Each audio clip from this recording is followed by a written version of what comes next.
Para finalizarmos nossa incursão aqui, nosso estudo sobre a ordenação por intercalação, sobre o algoritmo merge-sort, como um bônus, vamos falar de uma versão iterativa, tá? Uma versão iterativa e não recursiva do merge-sort. Antes de começar a falar sobre como ela funciona, dar exemplos e mostrar código para vocês, eu quero destacar duas coisas. Uma é por que se preocupar com uma versão iterativa? Bem, existe uma questão de eficiência inerente aí, porque embora algoritmos recursivos sejam muito interessantes, muito úteis, o pensamento recursivo, você pensar como resolvo um problema em função da resolução de instâncias menores do mesmo problema, de subproblemas, esse jeito de encarar problemas computacionalmente ali é muito relevante. Disso surgem diversos algoritmos não triviais, como o próprio merge sort. Divisão e conquista depende desse tipo de pensamento. Essa técnica tão importante depende disso, e outras também dependem. Dito isso, as chamadas recursivas causam um custo adicional na computação, porque existe um custo mesmo de você empilhar uma função ali, você colocar os parâmetros da nova, as variáveis da nova função, da nova chamada de uma função recursiva, resolver ela, desempilhar. Isso causa um overhead ali, que um algoritmo iterativo normalmente não tem. Então, se você conseguir emular com qualidade o comportamento de um algoritmo recursivo, você pensou nele recursivo, entendeu tudo. Quando você quer a maior eficiência possível, você consegue baixar a constante, tá, da função daquele algoritmo. Ele não vai deixar de ser n log n, o comportamento é o mesmo. Ele não vai ser nem pior nem melhor assintoticamente, mas ele pode ter uma constante mais baixa por ser iterativo e não ter esse custo adicional de fazer chamada recursiva, voltar de chamada recursiva, fazer chamada recursiva e assim por diante. Então, fica esse disclaimer do porque é bom ter uma opção iterativa, ainda que o pensamento recursivo seja muito útil para o projeto. E também seja mais intuitivo. Vocês vão ver que é muito menos óbvio como esse algoritmo funciona do que quando a gente pensa no algoritmo recursivo. A clareza dele é muito melhor. Mas a outra coisa que eu queria falar para vocês é que esse algoritmo não é uma versão iterativa trivial em que a gente removeu a recursividade num caso de recursão caudal, em que é fácil substituir por uma coisa iterativa, ou nem que a gente vai usar uma pilha explícita. Tá? Não é nenhum dos dois casos. A gente realmente vai fazer uma abordagem que tem a mesma semântica lá dos merges sucessivos do merge sort, só que de um modo iterativo aqui diferente, não é só uma adaptação do algoritmo anterior. Tá? Feitos esses disclaimers, deixa eu apresentar para vocês quais são as principais ideias desse algoritmo, então.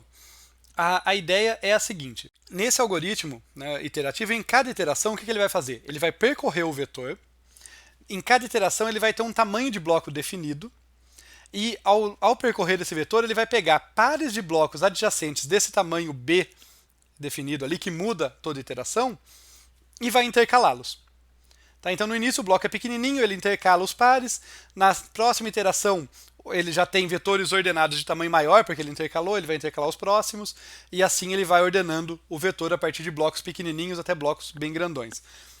Para deixar isso mais claro, deixa eu fazer aqui um exemplo para vocês. Então, na primeira iteração, o tamanho do bloco é 1, esse tamanho B aí do bloco é 1. Vamos colocar aqui um vetor de exemplo. Então, 4, 3, 7, 2, 1, 5 e 6. E no caso eu vou fazer questão de desenhar as caixinhas ao redor dos números para indicar que eu estou pensando em cada um deles como um subvetor separado. Tá claro que eles são alocados todos num único vetor ali, de modo sequencial, mas eu estou pensando que cada um deles, o bloco é de tamanho 1, então estou olhando para cada um deles separadamente. E daí o que eu vou fazer nessa iteração? Eu vou olhar para pares de blocos tamanho 1, indo da esquerda para a direita. Então eu olho aqui, olha, o primeiro par é o 4 e o 3. Mando intercalar esses dois blocos de tamanho 1 e obtenho um bloco de tamanho 2 aqui, ordenado. Daí o 7 e o 2, mando intercalar, obtenho outro bloco ordenado aqui de tamanho 2. O 1 e o 5, mantém a ordem que já estava, mas agora eu tenho outro bloco ordenado. E o 6 não tem bloco com o qual se conjugar ali, com o qual se intercalar, fica sozinho. Essa então agora vamos para a segunda iteração, o tamanho do bloco dobrou, porque eu fiz a fusão de pares de blocos, então o tamanho do bloco agora é o dobro. Eu vou olhar aqui para o meu parzinho 3, 4, aqui o meu primeiro bloco 3, 4 com o 2, 7, vou fazer a intercalação. No caso, eu vou ficar com o 2, o 3, o 4 e o 7. A intercalação é o mesmo algoritmo que a gente já viu, tá? Então eu intercalei esses dois, né? Só para destacar, tínhamos intercalado assim, agora estamos intercalando assim. Aqui percebam que o último bloco não está completo. Tudo bem, vou intercalar os blocos que eu tenho. Então é um bloco menor com outro bloco maiorzinho. Vai dar um bloco com 3 elementos. O 1, o 5 e o 6. O bloco dobra de tamanho de novo, vai para 4. Na terceira iteração eu vou intercalar ambos agora. Só tenho dois pares aqui. Perdão, só tenho dois blocos aqui formando um par. Vou intercalá-los e vou obter o meu vetor com todos os elementos em ordem. O 1, o 2, o 3, o 4, o 5, o 6, ops, errei ali, e o 7. E daí está todo mundo ordenado, né? Na quarta iteração aqui já foi ordenado, e eu vou perceber que já está tudo ordenado, porque quando eu dobrar o bloco de novo, eu vou detectar que o tamanho 8 aqui é maior do que o tamanho do meu subvetor, que tem 7 elementos. Então não tem como ter pares de blocos se o meu bloco é maior do que o tamanho do meu vetor, e eu acabo. Esse é o comportamento.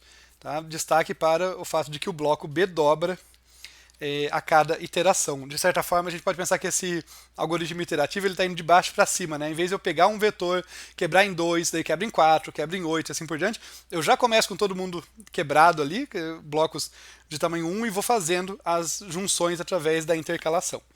Para ver o código, tá? Espero que esse exemplo tenha ajudado vocês a entender agora o código.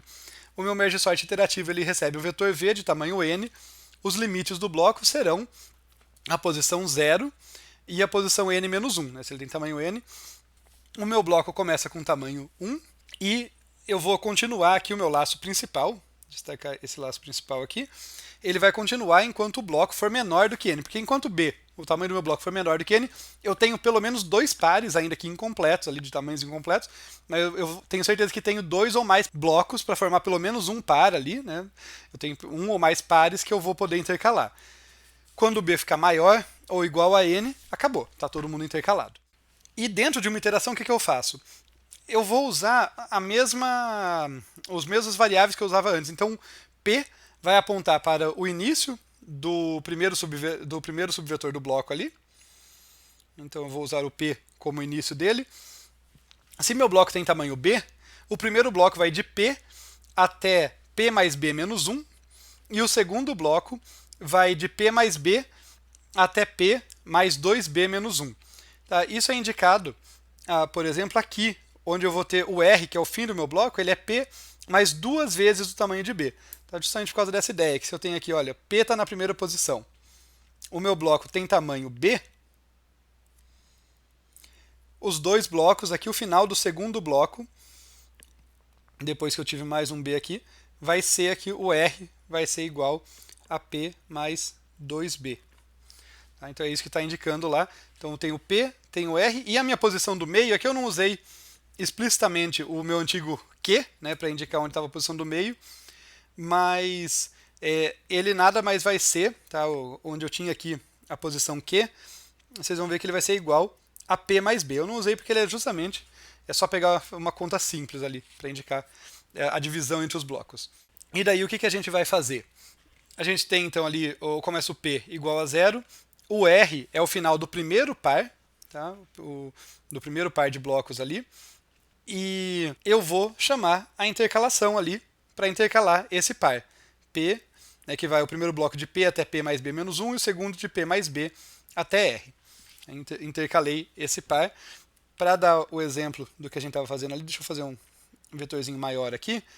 A ideia é que eu tenho aqui o primeiro bloco, o segundo bloco, então eu tenho esses dois aqui. Esse é o primeiro par. Tá? Eu chamei a intercalação aqui, foi feita a intercalação, agora digamos que esses dois aqui estão ordenados. O que eu faço na sequência? Eu vou avançar o P. Para quando? Para o fim desse par que eu mandei. Né? Ele vem para cá. Quanto que é esse salto? É justamente P mais 2 vezes B, já que o tamanho do meu bloco era tudo isso aí. O fim do meu segundo bloco era P mais 2 vezes B. Então a próxima posição em que eu vou olhar aqui o próximo par de blocos é exatamente 2 vezes B à frente da anterior, para olhar o próximo parzinho aqui.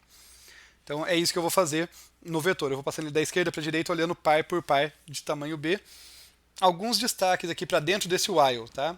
Então, o foco do que vai acontecer é dentro desse while aqui. Quando eu estou dentro desse while, o tamanho do bloco está fixo. Eu estou passando da esquerda para a direita, dando esses avanços no P, que eu destaquei aqui, e intercalando os dois pares. Por que eu tenho esse if aqui? Deixa eu destacar para vocês. Por que eu tenho esse if? Porque, assim como aconteceu no exemplo, o último bloco pode não ser completo. Então eu falei que R era a posição final aqui do onde acabava, mas pode ser que ele tenha acabado antes porque meu vetor não é múltiplo de 2, não é potência de 2. Ele pode acabar antes, como foi no nosso caso lá que tinha tamanho 7. O segundo bloco às vezes acabou antes. Então, se for o caso, se R for maior do que N, ou seja, ele superou o tamanho do vetor todo, eu corrijo aqui para R igual a N. Então, só estou corrigindo. O R está sempre com a semântica aqui de ser o final do segundo bloco. Tá legal. Então, P é o início do primeiro bloco, ele vai avançando aqui. R é o final do segundo, e eu tenho a correção dele nesse if, faço a intercalação. Faltou falar para vocês qual é a condição de parada desse while. Tá? O que significa essa condição aqui? Tá? O que ela está verificando é se eu ainda tenho dois blocos a partir da posição P. Tá? A posição P ela vai avançando ao longo do vetor, pode ser que eu fique só com o bloco esquerdo e não tenha bloco direito. Quando que isso acontece? Bem, se eu sei que o tamanho do bloco é B, se P mais B for maior ou igual a N, já acabou, não tem bloco da direita, só terminou terminou essa iteração com um único bloco ali, que não tem com quem parear, então não tem com quem intercalá-lo, deixa ele do jeito que está. Então por isso que esse while continua enquanto o tamanho do primeiro bloco P mais B, ali o final do primeiro bloco P mais B, for menor do que N. Porque eu tenho certeza que vou ter um segundo bloco com o qual intercalar. Se não for esse o caso, a gente termina. E quando eu saio desse while interno, o que muda é só o tamanho do bloco. Eu dobro aqui, B recebe 2 vezes B. Eu vou para a próxima iteração em que o bloco tem o dobro do tamanho e volto a partir da posição P igual a 0 a intercalar todo mundo. Eu não passei com tantos detalhes nesse algoritmo quanto anteriormente, porque justamente ele é um bônus. E eu sei que eu comecei a falar muito rápido, perdão se ficou confuso. Espero que o exemplo junto com os comentários sobre o código ajudem você a entender, porque de fato isso aqui é um merge sort. Tá? Ele não é óbvio à primeira vista, mas ele de fato está emulando um merge sort. Para finalizar, gente, eu vou deixar para vocês aqui um link. Tá? Eu sei que assim não é fácil clicar no vídeo, mas vocês vão receber o PDF comentado da aula, que mostra diversos algoritmos de ordenação, tá? Muitos dos quais a gente estuda, que acaba o merge sort incluso, comparando ali a eficiência deles. É legal, conforme você vai entendendo melhor os algoritmos, você pelo padrão de execução deles ali no gráfico que esse vídeo mostra, você consegue identificar. Até eu acho um bom exercício, sabe? Não olhar para os nomes, tá? E tentar identificar pelo padrão de funcionamento quem é quem ali nos algoritmos. É uma brincadeira legal para computeiros. E por hora é isso. Na próxima aula a gente vai continuar falando de ordenação, vai continuar falando de divisão e conquista, mas vai colocar um saborzinho a mais. A gente vai utilizar, em última instância, aleatoriedade para fazer um algoritmo de divisão e conquista que eu considero, em muitos aspectos, complementar à abordagem do merge sort. É o algoritmo mais eficiente na prática, provavelmente, o quick sort. A gente se vê lá.